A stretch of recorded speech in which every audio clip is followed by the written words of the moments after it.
going on. So we need to understand what a snitch is. We need to understand that when black people or black men or civilians basically tell on people that's doing crime or doing shit in the community and they're not involved with it, they can't be listed as snitches. Technically, they can't even really be informants. They can only be informants if they're working with the man. So if they're just seeing a crime and they're a victim of a crime and they're reporting the crime and they come and testify against you and shit, they not snitching. Know what I'm saying? Like, they doing what they supposed to do. Because they're civilians. They can't be involved in whatever it is. They wasn't involved. Same thing when it comes to the Moors. Same thing when it comes to the Moors. Like, when you're a Moorish American or you're a Moor, whether you're in a temple or not, when it comes to whatever, even if we don't agree eye to eye with each other, if that Moor is in distress, you're supposed to help him based upon we all supposed to follow the divine creed.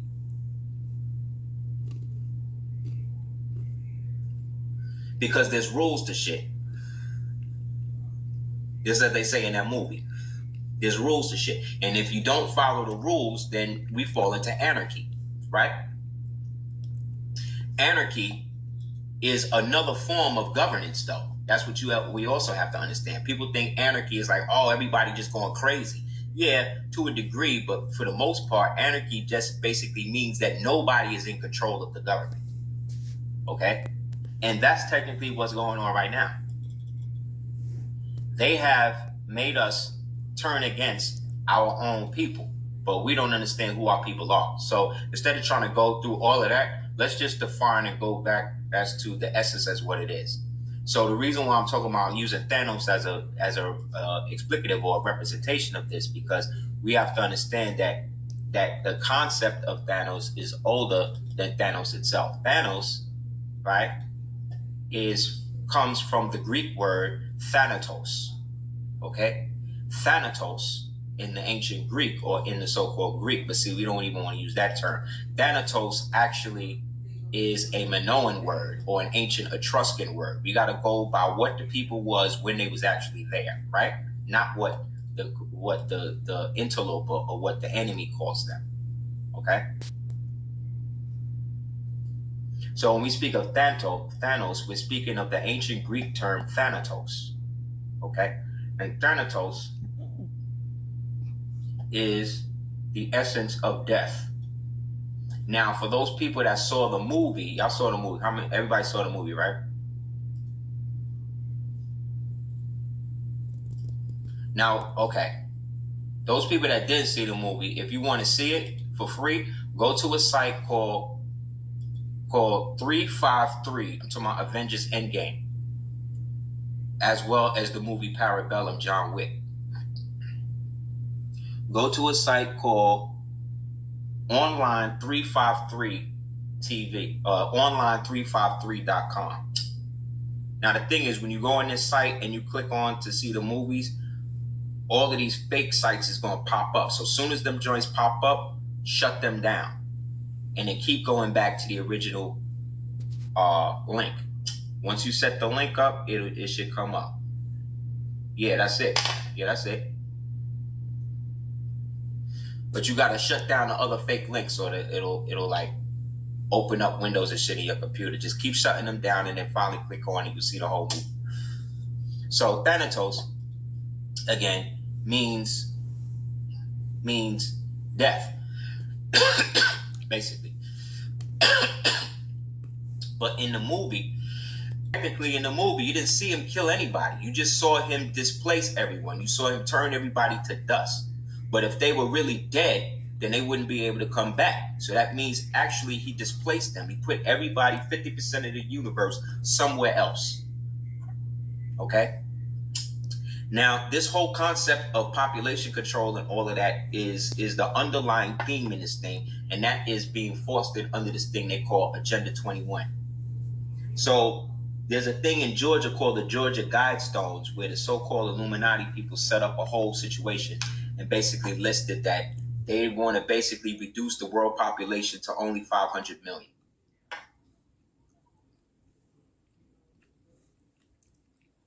So if there's 100 million, then that means they want to reduce it by half. See what I'm saying? Who that sound like? That sound like a man. But the problem with that is this.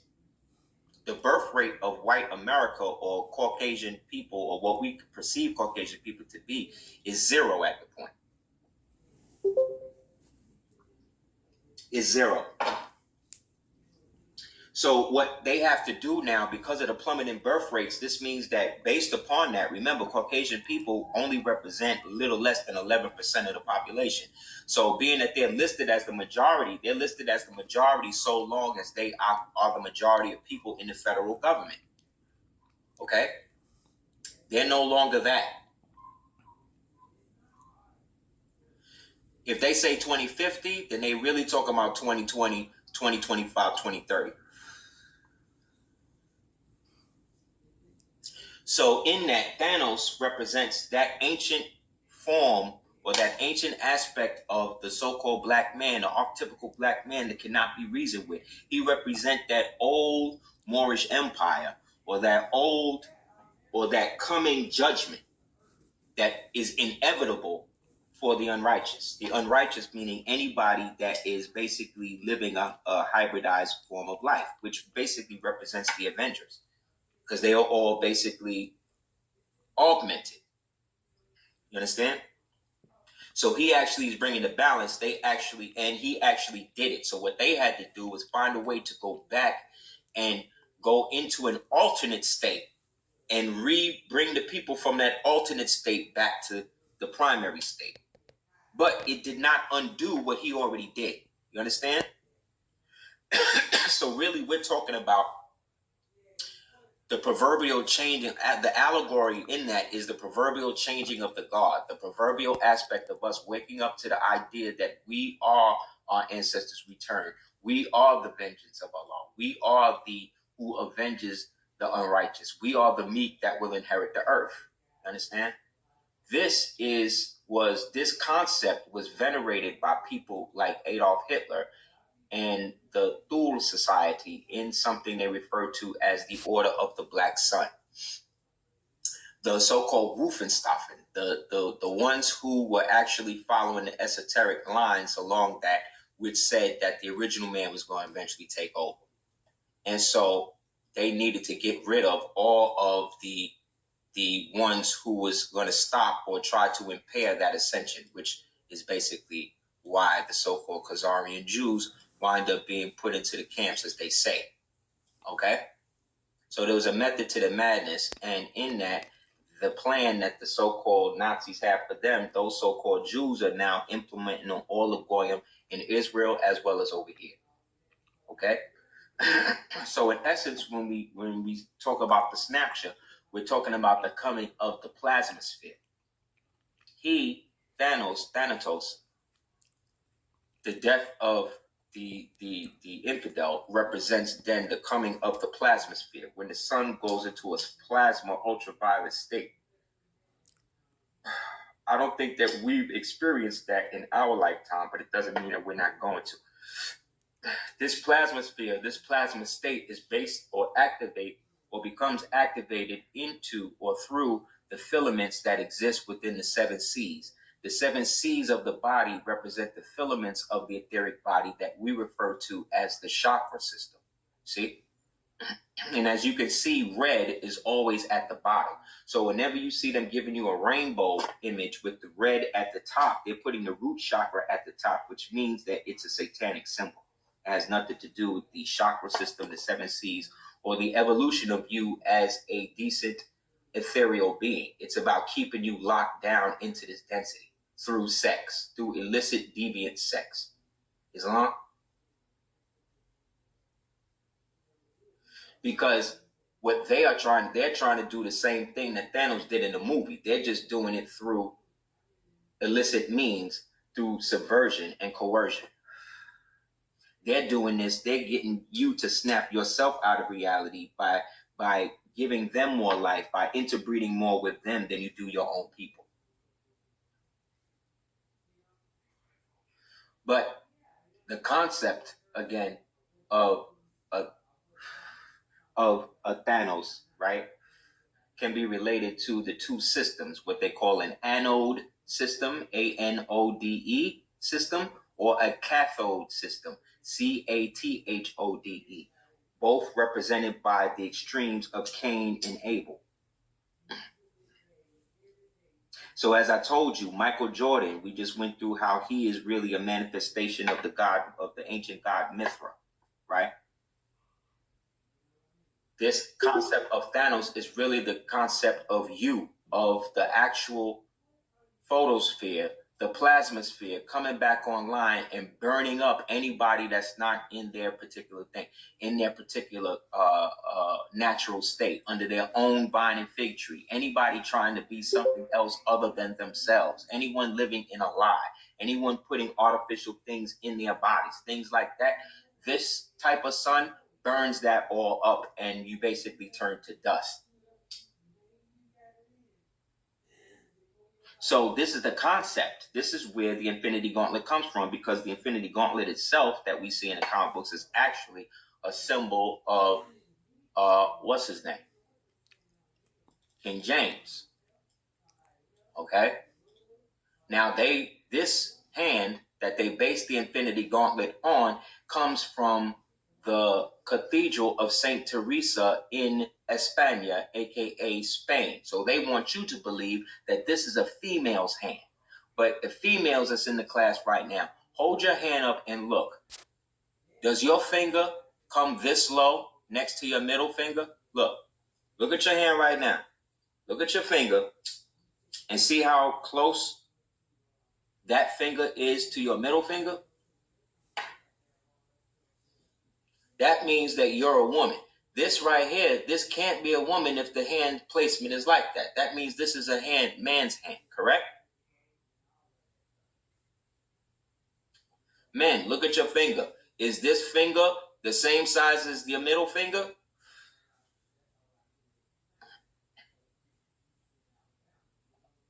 This is why they took anatomy, biology, all of that out of the schools, because they don't want you to know what real human beings look like. So what I'm showing you right here is a man's hand. This is actually allegedly the story that I got from the elders in my research. This is actually King James' hand they cut off. And they cut it off because he basically was able to get the Bible out in the reversion of the Geneva Bible out, which was the reversion of the ancient text they got out of Granada after the fall. And so to punish him, they cut the hand off the same way what's his name hand was cut off in the movie.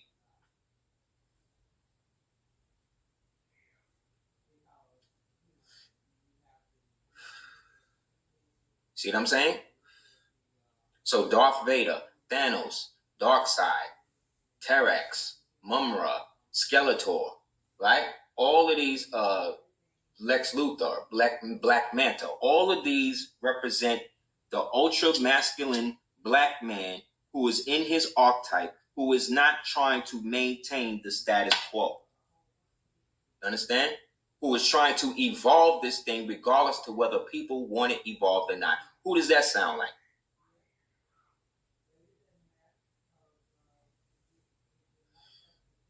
The people who would not convert to Christianity, who would not ally themselves with the present false timeline. Who does that sound like? Moors. Sounds like us right now, exactly. So in this, these jewels represent, and the gold represent the breastplate that was worn by the Levite priests. In order for you to handle the Ark of the Covenant, right? You had to be a Levite priest in the Aaronic Brotherhood. And they were a division of the high priest of Anu. And we know that the high priest of Anu in ancient Igubata, what we call Egypt, were called what? Mars. According to the hieroglyph. We talked about it in class before. What were the high priests? They were called the Moors, right? Maurs, which was the Phoenician spelling because it was the old Punic Latin way of saying it, correct? Exactly. So the high priests of Anu were the priesthood that were actually really running these places that we call that. And they, a division of them after the Reconstruction, where the Hebrews basically took over from the Canaanites specifically, they adopted the technology and was able to get the stones and create the breastplate. Look, here you go. The breastplate that would then act as the positive ion charge that would then activate the technology that was in the ark that allowed them to do away with the giants such as Raphi, who in the Avengers movie they refer to him as Laufey, who was Loki's father.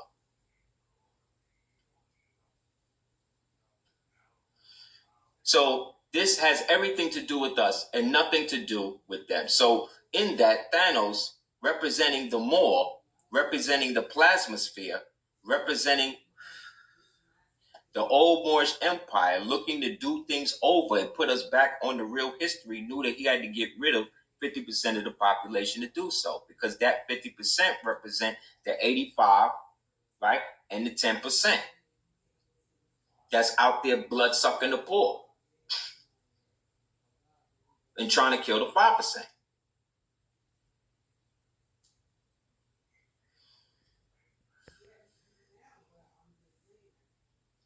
Yeah. So this is the Jew. This is where they're getting it from. But they only gave you, what, 1, 2, 3, 4, 5, 6. They only gave you the first 6. They didn't let you know about the other one because it's actually 2 gloves. It's actually 2 gauntlets. 6 on one hand, 6 on the other. But we didn't wear them as gauntlets. We wore them as breastplates. Each representing one of the tribes. Exactly. Exactly. Okay? So this is all reminiscent to the coming energy that we as Moorish people represent. This is also seen in the movie that's out now. They call John Wick Parabellum. Parabellum is a Latin word, right? And it means to, in absence of peace, prepare for war. Okay? The term, the fact that they even use it in the Latin really lets you know or shows you how much they're focusing on the Moorish thing, because the only people that speak Latin besides us is the Vatican, and they speak a form of Latin which is Vulgo, what they call Vulgate Latin, which is basically Pig Latin. It's not even the real language that the people they stole it from were speaking, because those people speak a Moorish Punic, or what they call phonetic language, and they were that.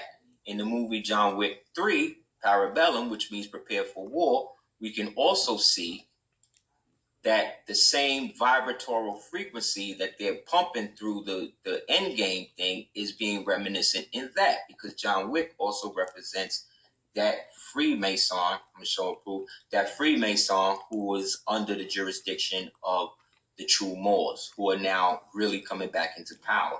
And we can tell that by the color scheme. Look at the color scheme between this and the end game. Look, it's the same purple, yellow, gold, ultraviolet, because this is reminiscent of a nuclear explosion. It's also reminiscent of the activation of the so-called Hadrian Collider, which is really just a physical version of the machine that you see in the Endgame that allowed them to go back and forth through the so-called quantum sphere. But guess what? That machine is based on your pineal organ, working in conjunction with the hypothalamus and the pituitary. Our heart acts as the pumping mechanism that allows the vibratory frequency to constantly come ebb and flow, come in and out. So those of us that live a certain vibratory frequency, when the sun does go to this position in what they call Sauron, this is the eye of Sauron that you see in the movie Lord of the Rings. When the sun does go to this level, those of us that's basically on our deen and have been on it in our true, under our own vine and fig tree, we can only be amplified by this energy. You understand? This is the black hole sun. Anybody should get if you've never seen the song or heard the song, watch it with the video, Black Hole Sun by Soundgarden, and you'll see exactly what I'm talking about.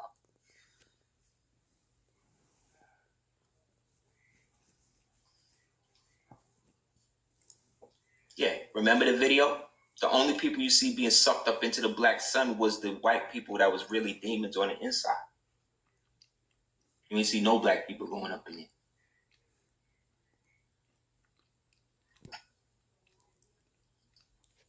Exactly. So that's the element of that. So I'm showing you elements of that. So within that movie, though, right, we find out there's an organization that we've been watching called the High Table. And the High Table is run by, the High Table basically is the so-called Illuminati, basically. You understand? And they have a secret world. And in that world, they exist under a certain protocol and ideology. That ideology is all based on old barbarous law. And it is based on the law of honor, chivalry, chastity, and fealty. Okay? This law was instituted by the Moors. The term the assassin comes from the word asash, right? Or asash, or asasha, or asashin means he who follows his faith. But it was corrupted eventually into hashamin or hashashin because this specific sect was a part of a division, the military aspect of a group called the Alumbrados. The Alumbrados was a group of Moors who, after in secret, maintained their nobility and wealth and lived as conversos in the so-called Spanish powers and secretly funneled money to the Barbary powers to shut them down. So they were the original so-called Illuminati that Weishaupt and them based this whole thing on.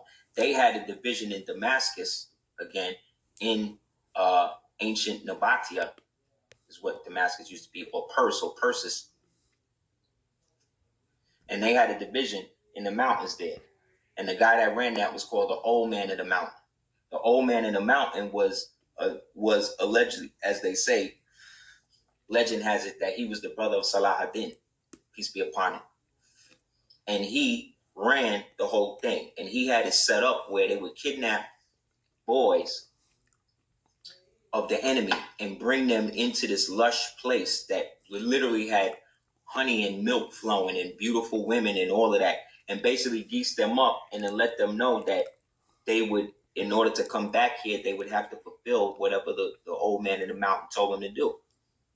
And then they would wake up back in their beds and didn't know. So this is the whole, what I'm talking to you about, the Hashim and all that, these are the ones that you see in the movie Assassin's Creed that was fighting to keep the knowledge from the Italians. These are the original Moors of this order.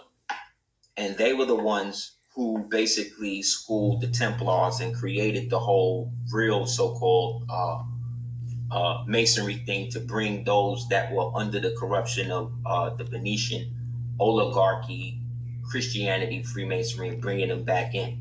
So these guys all followed this dude. So the Old Man in the Mountain was so powerful, and they started to make their money because once they got into order, they started taking the hashish. So they became known as Hashishim or Hashemite. But they, again, being the original Moors, descended from the original Moors that was from over here, maintained that extra power. And eventually they became the secret benefactors of Europe, working against the Venetian so-called oligarchy that was putting Castrato and Mameluke Caucasians on the throne of the so-called Vatican because of the fact that the real Vatican moved to the east and put themselves under the original Ethiopian Empire, what they call Abyssinian Empire. So they used that time, the Venetian amalgamated conversos used that time to then buy up all the castratos from the Greater Moorish Empire, Tartary Empire, mind control them, put them in the throne of the Vatican, and then start to use them to dethrone us by proxy. That Venetian oligarchy family structure is what we call the Illuminati. But all them niggas is still by blood, oath, and all of that under the original flag of the old man, or descendants of the old man in the mountain. That's the Moors. So in this movie, John Wick, he winds up having to meet who sits above the high table again being the Illuminati. And this is who he met. This is he who sits above the high table. And what do these look like to you?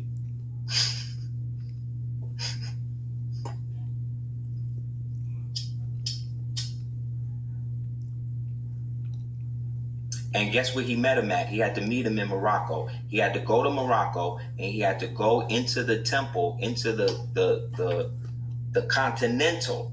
That's the name of the hotel. Wherever it's at, it's called the Continental.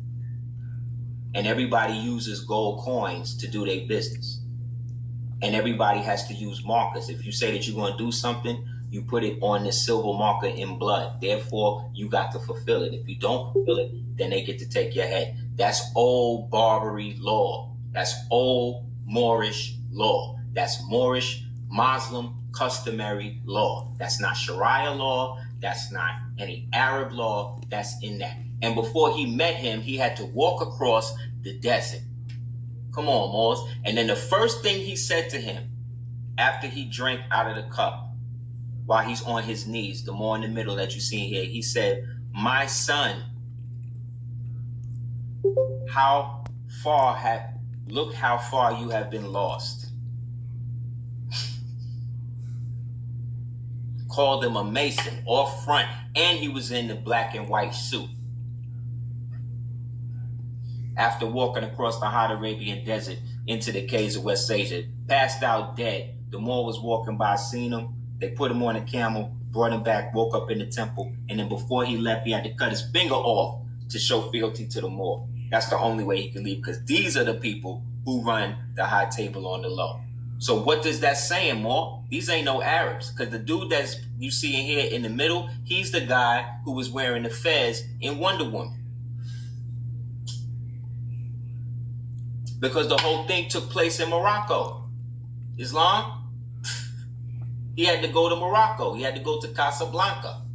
And there, the Moabitess, Halle Berry, was running the hotel, the Continental.